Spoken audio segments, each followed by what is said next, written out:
네, 안녕하세요. 전도사 안철민입니다.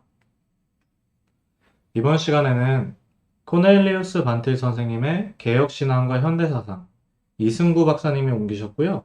SFC 출판사에서 나온 이 책을 로마 가톨릭의 변증학 부분을 읽으면서 저의 생각 같은 걸 나누는 시간을 가지려고 합니다. 네, 그러면 로마 가톨릭의 변증학 부분 읽도록 하겠습니다. 어느 날 한 젊은 목회자가 한 교구를 담당하고 있는 로마 가톨릭의 사제인 그의 친구를 만났다고 가정해보자. 이전에 그들은 서로 상당히 많은 부분에서 공통점을 지니고 있음을 확인했었다. 그런데 한 번은 그 사제가 쉰 감독에 하나님 없는 종교라는 책 한 권을 주었다. 그 책에서 쉰 감독은 소위 현대주의 기독교의 대표자들에 의해 제시된 일련의 종교에 대한 정의를 이렇게 인용하고 있다.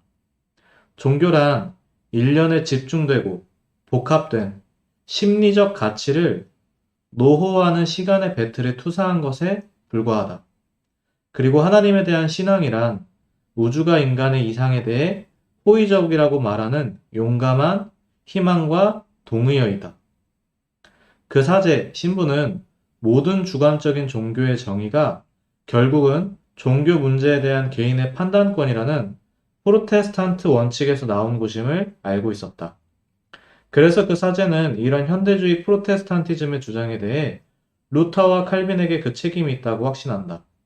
그러나 또한 그는 임마누엘 칸트를 기비조로 하는 현대 철학에 의해 지배되고 있는 현대 주관주의에 반하여 루터와 칼빈이 토마스 아퀴나스와 얼마나 많은 점을 공유하고 있었는지에 대해 문제에 관심을 둔다. 아마 제가 칸트라고 하면 유명한 부분이 제가 정확하게 칸트의 주관주의를 찾아보진 않았어요. 그런데 칸트 하면 유명한 걸로 생각할 게 어떤 거 있냐면 코페르니쿠스적 전회라는 표현을 씁니다. 코페르니쿠스적 전회라는 게 뭐냐? 이제 코페르니쿠스 이전에는 지구가 돈다라는 생각을 못 했잖아요. 뭐, 그 전에 말한 사람도 있었지만, 믿어지지 않았죠.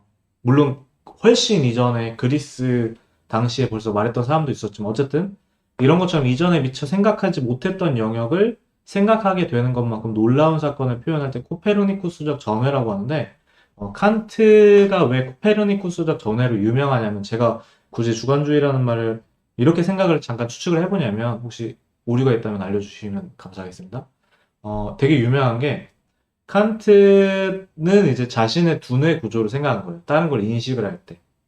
그 전에는 그런 생각을 안 했는데 자신의 두뇌 인식 구조에 따라서 세상의 모양이, 현상이, 지식이 어떻게 될까를 생각을 했다라는 식으로 해서 이제 칸트가 코페르니쿠스적 전회란 말을 쓰는데 이게 이런 거를 한번 찾아보면 재밌습니다. 바로 세계관이라는 말이 있고요. 세계상이라는 말이 있거든요. 세계관은 제가 이제 갖고 있는 세상에 대한 어떤 그런 지식 같은 걸 얘기를 한다고 생각하면 좋을 것 같아요. 지식의 구조 같은 거. 근데 그거에 따라서 실제로 보이는 게 달라지는 거예요. 제가 간단하게 억지로 비유를 한번 들어볼게요. 어떤 그림을 봤더니 할머니로 보이기도 하고 젊은 여자로 보이기도 하죠. 그런 그림 같은 것도 굉장히 우리가 쉽게 접할 수 있고 그게 아니더라도 조금 더 나아가서 조금 더 나아가서 언어에 따라서 갖고 있는 민족의 언어에 따라서 실제로 보이는 색깔과 이런 것들이 아예 색깔 자체가 언어에 따라서 달라 보이기까지 하는 거. 그런 걸 말하기도 하거든요. 이거는 이제 사피오 워프 가설이라고 하는데 이런 부분에 있어서 세계관과 세계상, 그리고 갖고 있는 지식에 따라서 우리가 절대 진리가 가능하냐 가능하지 않느냐. 이게 나중에 패러다임이라는 말하고도 연결이 됩니다. 네, 그런 부분에 있어서 한번 소개를 해드리고요. 계속 읽도록 하겠습니다. 그는 이렇게 주장했다. 우리는 모두가 유신론자들입니다. 우리는 동일한 하나님을 믿습니다. 그리고 우리는 하나님의 객관적 실제를 믿습니다. 하나님께서는 현대 주관주의자들이 주장하듯이 단순한 이상의 투사나 한계 개념은 아니십니다.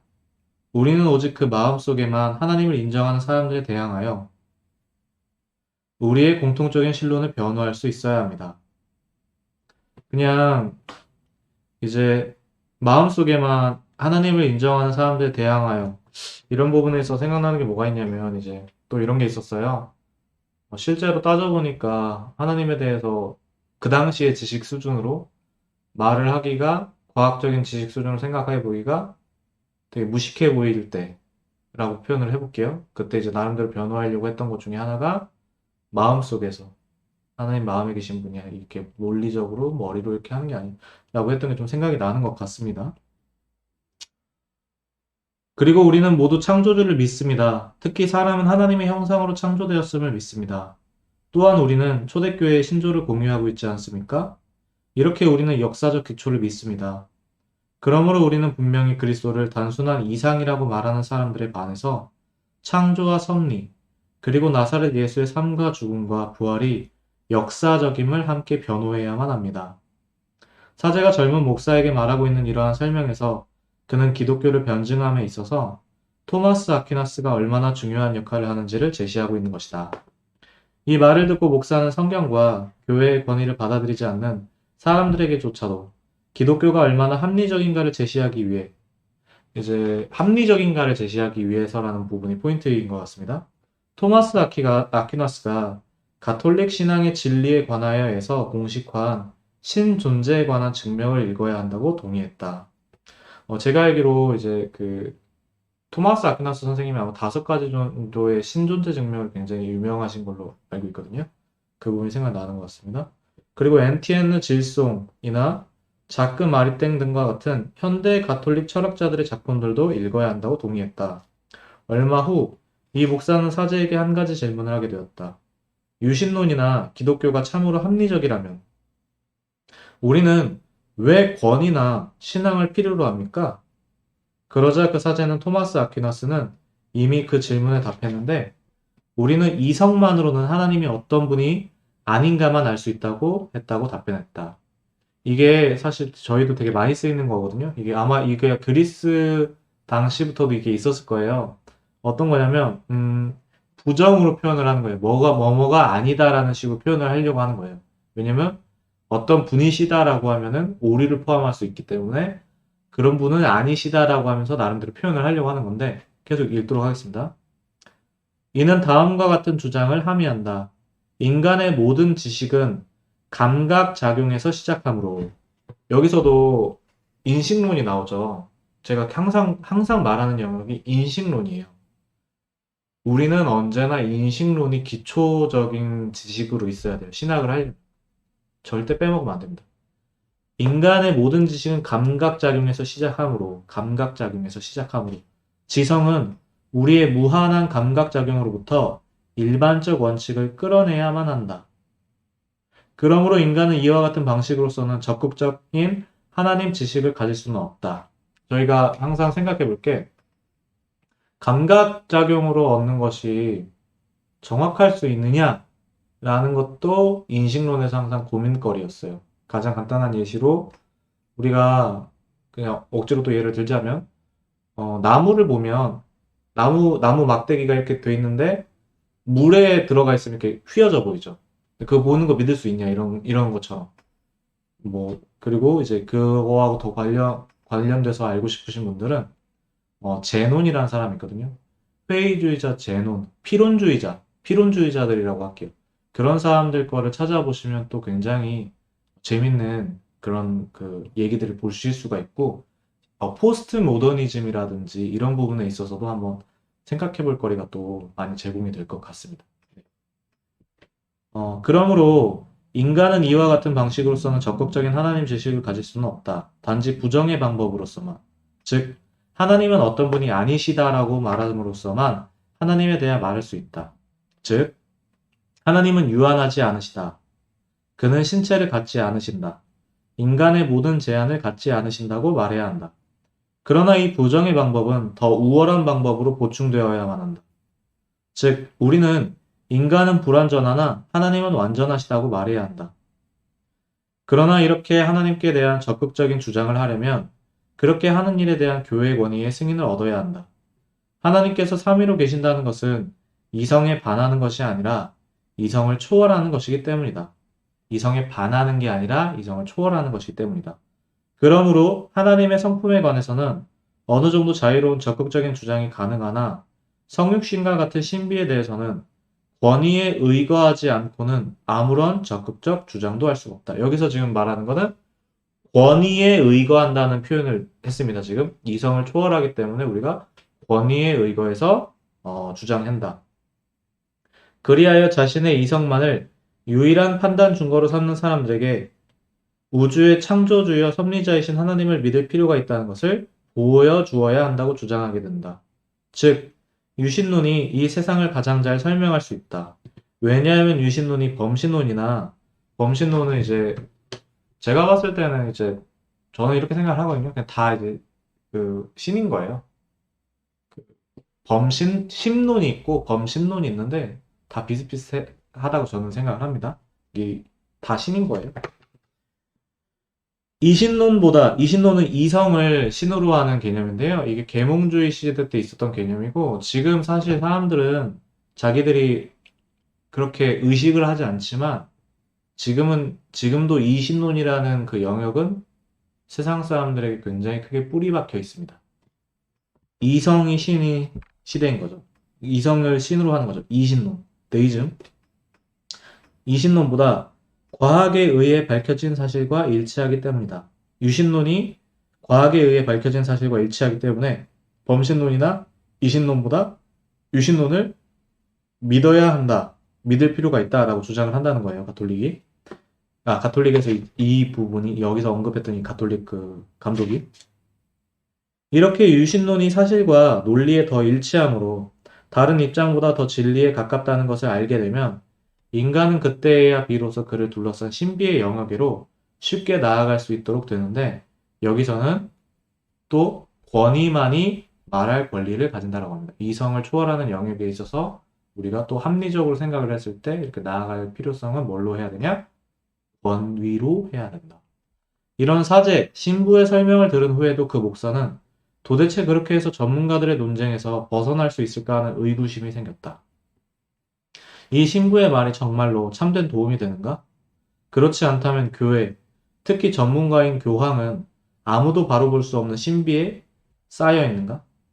자연 계시가 아주 분명해서 신존재에 관해 적절한 결론의 근거를 제공할 수 있다면 자연 계시는 이제 자연에서 이제 하나님께서 드러내 주시는 모든 것들이라고 생각하면 좋을 것 같습니다.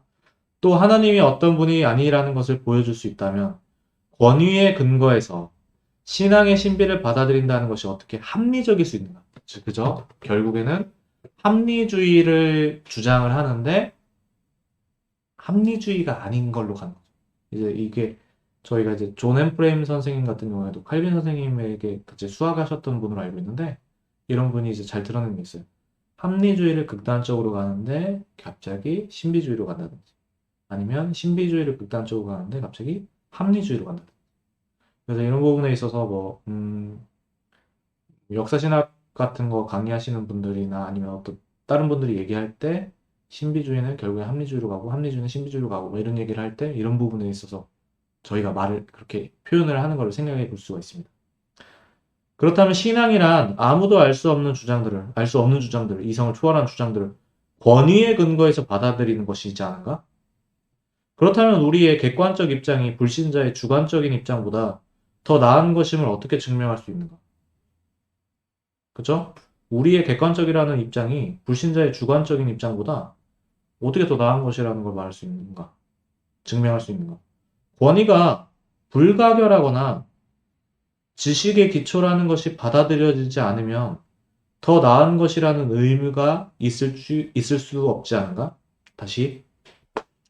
권위가 일단 받아들여야 되죠. 불가결하거나 지식의 기초라는 것이 받아들여지지 않으면 더 나은 것이라는 의미가 있을 수 없지 않은가? 모든 인간의 지식은 하나님께서 그분과 사랑, 그리고 세상에 대해 인간에게 주시는 지식에 기초해야 한다는 의미에서 하나님의 말씀이 인간 지식의 근본적 전제가 아니라면 굉장히 중요한 표현이 나왔습니다. 지금 하나님의 말씀이 인간 지식의 근본적 전제가 아니라면 저희가 코넬리우스 반틸 선생님 하면 보통 반틸의 전제주의라는 표현을 쓰고 다른 여러 가지 설명하시는 분들이 많은데, 일단 이 부분을 한번 굉장히 생각해 보면 좋을 것 같습니다. 지금 전제라는 표현이 나왔는데 어떤 거냐면,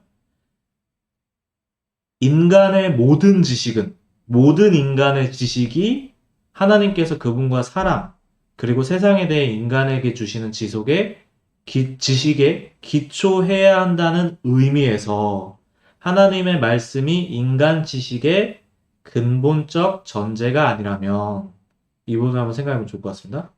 그것이 하나님의 음성이라고 불리는 것이 도대체 이상하지 않은가? 인간이 하나님 말씀 없이도 지적이고 조화 있게 잘 살 수 있다면 하나님 말씀이란 없어도 되는 것이 아닌가? 이제 전제주의라는 부분에 있어서 우리가 생각할 부분이 굉장히 다양한 교수님들이 말씀도 하시지만 모든 인간의 지식이 근본적 전제가 하나님의 말씀이라고 하시지 않으면 어떻게 되는지에 대해서 지금 얘기한 부분이 전제주의라는 거에서 제가 생각했을 때 전제주의로 유명하시니까 코넬리우스 반테 선생님의 그 개념을 이해하는데 굉장히 중요한 영역일 것 같다라는 생각을 한번 말씀드려보고요. 다음 시간에는 개혁주의 변증학, 칼빈의 기독교 강요 부분에 대해서 읽고 나누는 시간을 가지도록 하겠습니다. 네, 감사합니다.